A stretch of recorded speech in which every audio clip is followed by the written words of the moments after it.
WNST, Towson, Baltimore, and WNST.net.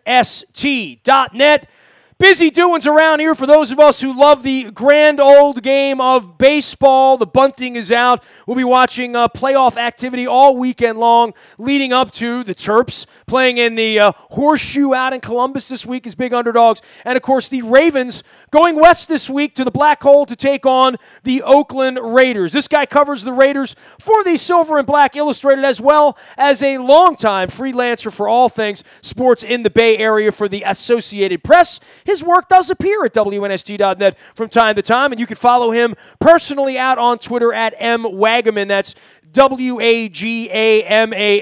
And there is a wonderful Cocoa Crisp Fro throwback photo there for Mike Wagaman, one of our defending champs. What's going on, man? Been a little while since we've hung out. I think we probably talked some athletics at some point earlier in the year, and now on to the Raiders. And, clearly this is a different version of the Raiders we're going to see this week than the one we feared the last 6 months, right? Yeah, absolutely. This is going to be a different Raider team than we saw 2 weeks ago. Obviously, the news about Derek Carr and his back injury, that's a big blow to this Raider team. And the offense was already struggling these last 2 weeks to find any kind of a rhythm.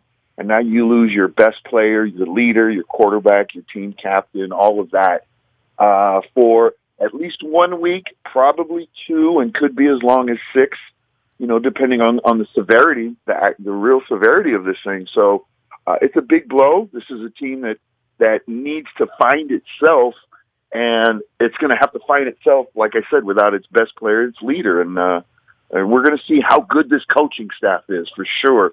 E.J. Manuel came in late in the third quarter against Denver, got off to a slow start, but he did some nice things, and he had that team in position.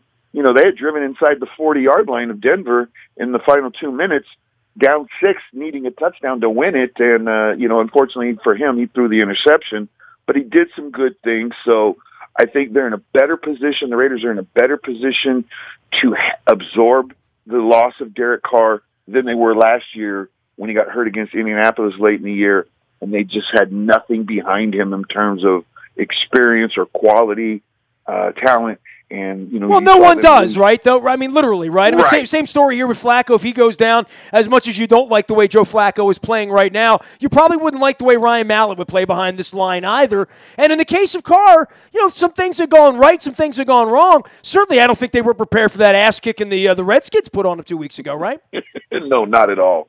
And a lot of that, I think, some of that was Carr, but a lot of that, I think the big problem right now for the Raiders is their offensive line. We're talking about a line that was the best offensive line in football all of last year in terms of statistics and sacks allowed and things like that. Now it's the highest paid offensive line in the NFL after the big contracts that Reggie McKenzie gave out in the offseason, and they're not playing like it. We saw the quarterback, whether it's Carr or E.J. Manuel, under a lot more pressure than we've seen in the last couple of years. The running game is going nowhere. The offensive line is getting handled. They got handled by Denver. They got handled by Washington. And, Denver, you can point to their defense and say, hey, this is a really good defense, borderline great defense.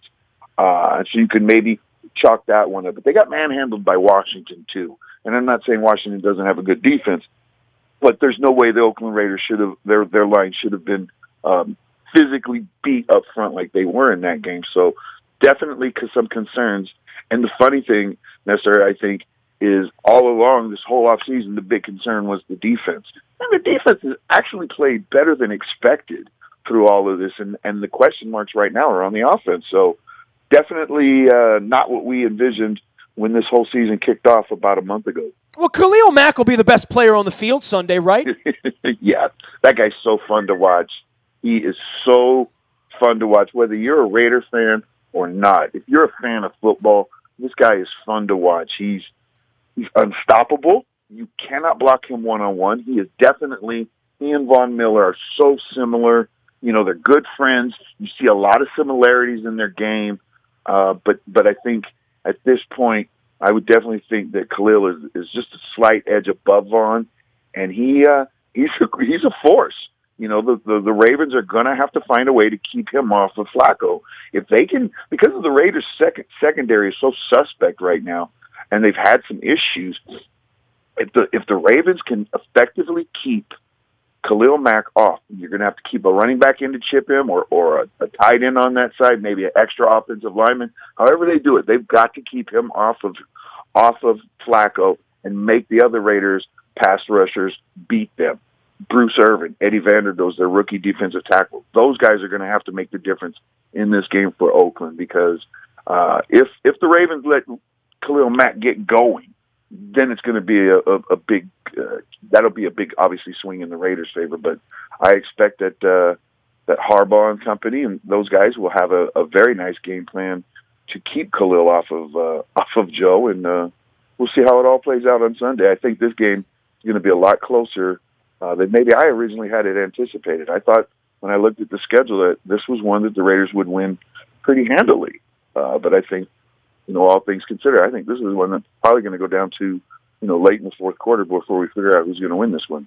He is Mike Wagaman. He covers all things Bay Area sports and specifically the Raiders for the Silver and Black Illustrated. You can find him out on Twitter at MWagaman. That's WAGAMAN. A great follow for all things out there in the Bay Area and Oakland. Also the Athletics as well as the Raiders, and even meandering into Golden State and the other side of the bridge over there where they didn't play much baseball on either side. I know you cover baseball, so before I get back on to the Raiders, because every time I see a game there, I'm always wondering when the last baseball game is going to be there. I think we all know when the last football game is going to be there, but I love that old dump out there in the East Bay. I know you and I have had that conversation about that before, because it reminds me of Memorial Stadium and all that stuff, but really the baseball stunk there this year, right? Kind of weird. Yeah, it was really bad on both sides of the Bay. The Giants and the A's really, it wasn't just their record.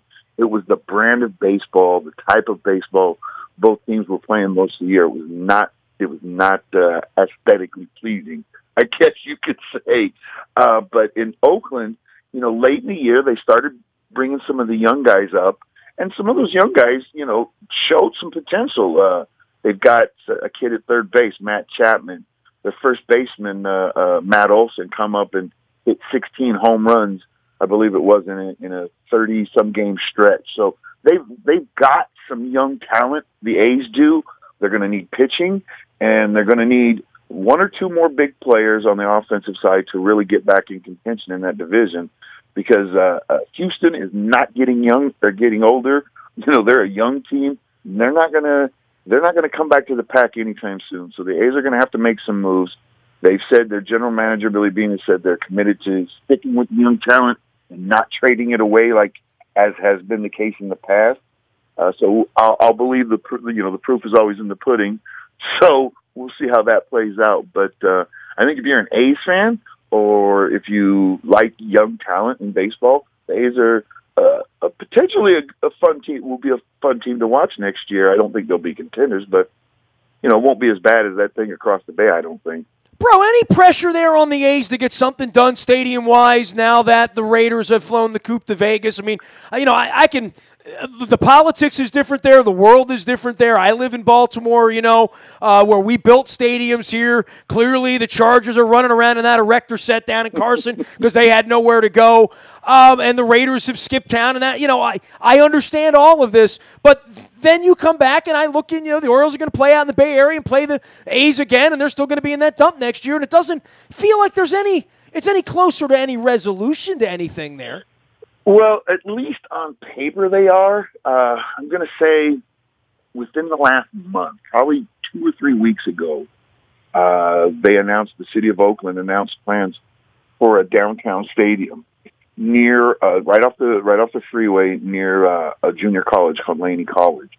The preliminary plans, it looks like it's going to be a very nice stadium. The artist renderings are always beautiful in theory, but again, the city, what's always been the case, as was the case with the Raiders, as was the case with the Warriors, Golden State Warriors, before they decided to move, and has been the case with the A's for a long time. There's not a lot of public money here. And I'm still curious where this funding is going to come from. They sound confident, but as with the case in every stadium, Nestor, and you'll probably agree with me here, so you see the politics, you see the red tape. It's a situation with me. Whenever a team says they've got a new stadium or they agree to build a new stadium, I'm the pessimistic one. I'm the guy that says, let me see the shovel hit the dirt first. So there's a lot of plans out. They've got these architectural blueprints and things, and so it sounds like the stadium is moving forward slowly. But again, I'm a pessimist, and I'll believe it when I see it. They got a basketball rink coming online on the other side of the bay now, don't they? Yeah. They fixed that. Yeah. The Warriors have already broke ground to a certain extent on their stadium, which is going to be not far, a couple blocks down from where AT&T Park is, where the Giants play. So, yeah, you're going to get a new basketball stadium here in Northern California, a new baseball stadium, but unfortunately for the Raiders, you're not getting your new football stadium. That's going to be in Las Vegas. And, it's funny, you had mentioned we know when the last football game is going to be there. Actually, we don't, because there have been some delays now in the whole Vegas process. It's a possibility the Raiders could stay in Oakland through the 2020 season. Unlikely, I think, but it's a possibility. But we do know they're going to be here through the 2019 season for sure. Mike Wagaman's covering all things Bay Area sports for the Associated Press, and the Raiders for the Silver and Black Illustrated. All right, let's get back on to Raiders here. The offense wasn't working all that well with Carr, right? I mean, let's call it the way it is. And Amari Cooper's part of that. I know late in the game had an opportunity to get them into the red zone with a 50-50 ball. Nice receiver, a lot of potential. We hear that about Perryman around here. We're at the quarter pole. Perryman's caught one ball here, and Amari Cooper has been better than that, but not a whole lot better than that. No, and it's a head scratcher because he had these same problems his rookie year. Last year, he seemed to correct them. And when I say the problem, I'm talking about the drops. He leads the NFL right now with 7 drops. We thought it was an issue that he had put behind him last year when he really became a force for this offense. And unfortunately, you're seeing him regress this year. My big complaint about Amari, even since his rookie year, he has a tendency to have a really big game or two, stack them together, and then he'll disappear for long stretches. Whether it's in games, whether it's actually in the game themselves, or it's 2 or 3 weeks before he makes an impact again. He's not been a factor in this offense whatsoever. None. He's had a couple big catches, but really, by and large, his impact has been minimal. You compound that with the fact that Michael Crabtree didn't play last week. He's still questionable this week with a bruised lung. I think it's more likely he'll play this year because he doesn't have to get on a plane. And he won't be playing in Mile High Stadium. I think those were both factors in holding him out last week, but he's not at 100%. So you're talking about an offense that's going to be facing the Ravens without its quarterback, possibly without its best receiver, because Michael Crabtree is clearly the better receiver this year, and with its second best receiver really struggling. So you also have a kicker that's not the kicker you want, too, right? Exactly. You have Giorgio Tavecchio, who is kicking now for Sebastian Janikowski, while Janikowski is on IR. And I'm not so sure Janikowski is going to be, the Raiders have 3 players on IR, one of them being Denver Kirkland, one of their extra offensive linemen, who has been a real big factor in some of the schemes that they run over the last couple of years. So I'm not so sure Sebastian will come off. Tavecchio has kicked, fairly well. He hasn't missed a field goal. The kid is really, really given them a surprise. In fact, he hits the 4 field goals in the Jets game, a couple 50-yarders to win it. So that's been the one loss that I think we were all looking at as, hey, this could be pivotal, and it's actually not been. We haven't even thought about Janikowski since they put him on IR because Tavecchio has done, a good enough job there. But, this is definitely, I didn't think about it until I used to just sit there and talking with you. And this was a definitely different team than came out of training camp. So, they're ripe right now. They don't, I think confidence is a factor with this team right now, or lack thereof. I think, you're not far. This team, the way they've lost these last 2 games just reminds me, the way those losses went down, the comments that were made afterwards, just reminds me so much of how they played when they were not good, before Al Davis passed away, when they were struggling to get 4 or 5 wins a year.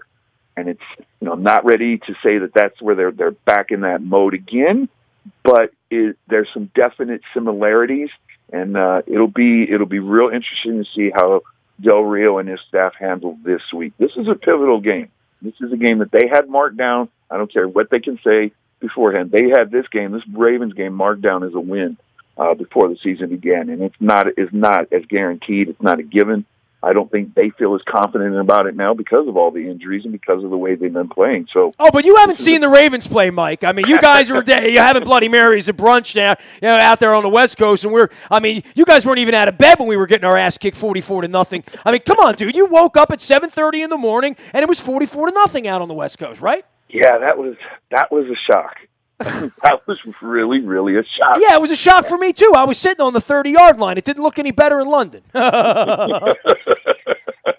Well, my Bloody Marys don't do anything to make the Raiders look better, if that helps. Well, I hear you on that, but it's an interesting time for the Raiders and for Jack and for a backup quarterback and for a struggling team in a division where Kansas City's been lights out, Denver's been better than advertised, Simeon's been better than advertised, and on top of that, 3 in a row at home now. So you got the Ravens this week, Chargers the following week, and they haven't won at all, and the road games are like home games for them, apparently. And then Kansas City comes in on short rest, and then apparently Jack has taken the team to Buffalo and then Sarasota, Florida for a week in anticipation of a Miami game that when that came out on the schedule, you said Buffalo and Miami, well, those teams are going to stink. We might be able to go out east, hang out in the sun. I'll see my kid, who got hurt this weekend, by the way, in Jack's case. Right. And, just sweep Florida straight on out and, come back for a bye week and get ready for New England in the second half because the Raiders do have a pretty loaded football schedule, dude. Their back nine is gnarly on the, after the bye. Yeah. Oh, yeah, no, and that's why I think this is such a pivotal week. And you pointed out that the Ravens are struggling, and that's why the Raiders need to come out with or without Derek Carr, and they need to win this game emphatically. I made that point to them after the Jets game, and I asked several players, did you need to win the game like this convincingly? And they all felt that way. Not only did they need to win, they needed to win it convincingly. They need to do that this week. They can't afford to come in and let a team that has had its problems, that has had its struggles this year, keep it close. If you let a team that's been struggling keep it close through the third quarter and into the fourth quarter, that team that's been struggling all of a sudden gains a little bit more belief in itself, and they start making plays. And once you start believing in yourself and making plays, that creates a lot of momentum. The Raiders cannot afford to let that happen this week because they have a tough schedule. This is a game they have to get past, and they have to get past it, rather handily, especially when we look at what they've done these last 2 weeks. This is a team that wasn't just supposed to contend in the AFC West. There were a lot of people that picked this team as not just a team that may push New England for supremacy in the AFC. People were saying this is a Super Bowl team, not a Super Bowl contender, a Super Bowl team.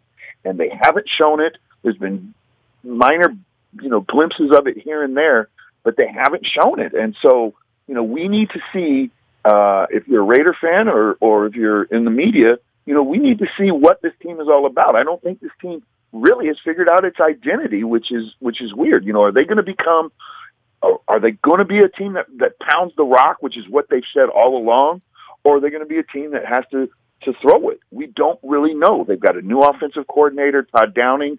There's not been any real consistency to his play calling, and I'm not saying in terms of success, just in terms of the pattern of how he's calling plays, what he wants. So this is a huge game for Oakland. I can't keep saying that enough. If they lose this, they drop to 2-3 with that tough, with that schedule coming home. The Chiefs and the Chargers would be the follow-ups. Those are 2 divisional games. You've already lost one. You really can't afford to lose.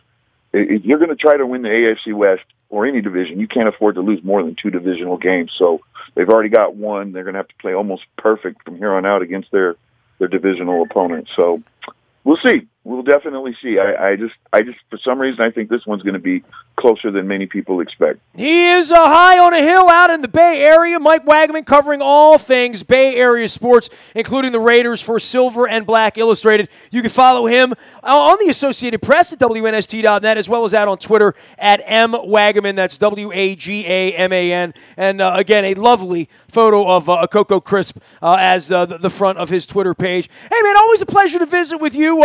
Hope hope for sunshine and puffy clouds over the East Bay on Sunday afternoon and some good football out there, despite the fact that both of these teams are scuffling. It's an interesting week to talk about this one because I have no idea what we're going to see on Sunday, man. I agree. I totally agree. The pleasure's always mine to join you. You got it, man. Long-time sports reporter out in the Bay Area, also at the Associated Press. Silver and Black Illustrated, Mike Wagaman, a good man out there in the Bay Area. We're going to continue the conversation around this, and we're going to get some baseball into this as we get into playoff weekend, as well as some Caps. I am excited about the Cap season starting. The Terps out in the Horseshoe this week. We'll have some updates from the Big Ten Network, as well as the Terps go out to Columbus, a double-digit dog on the road, as expected, with a third-string quarterback. Played pretty well out in Minnesota last week, so we'll see how they stir it up. It's a 4 o'clock start this week, so for you Terps fans, a little later on in the afternoon, both days, Saturday and Sunday, for football this weekend. Gives me a chance to watch more baseball.